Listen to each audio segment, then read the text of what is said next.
And just to say, I'm only making a couple of very brief points. And I'm aware that ministers in Pakistan have a habit of saying, when they are trying to control the press, that they are only doing what happens in the West, and that the West has limits on free speech, and there's no reason why Pakistan should not have limits on free speech too. But there is, of course, a big difference. There's, in the UK and many Western countries, there are rules on press freedom, but they are established in law rather than being on the whims of ministers according to what's upset them on the day. So that's the first point. The second is that the press laws in the West are extremely restrictive, and there's no way that you would want to emulate them. We have controls in Britain on libel, which means that many stories I have exposing rich and corrupt people, powerful people, I'm unable to publish because they would break the libel laws.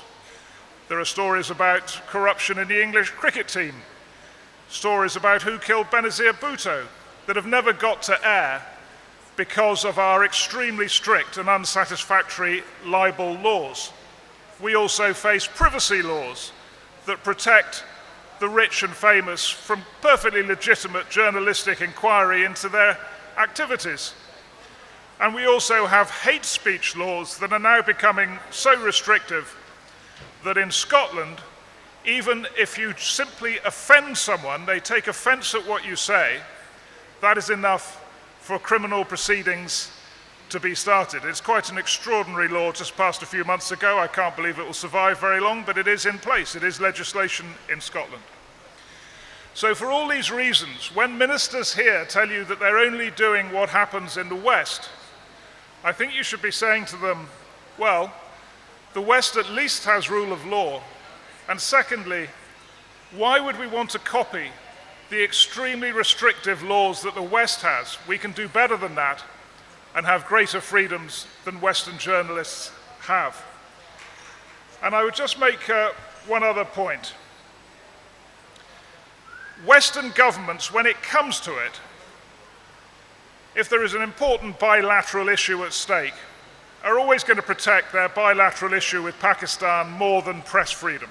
I've experienced that a few times, and there are pressures on these governments and they have their reasons, I understand it. But in the end, their interest in press freedom is limited. It is not the same as the journalists' interest in press freedom. So my advice to you really is you can't rely on your own government to protect your press freedoms. You can't rely on Western governments in the end to protect your press freedoms. The Western laws are no model you would want to follow. And the future for journalists here and everywhere else is to have collaboration online, communities of journalists around the world defending each other, collaborating and finding resources which are there to fund this kind of activity, and to join as a global journalistic community fighting for press freedom and not relying on any government here or in the West to do it for them. And that's my 3 minutes.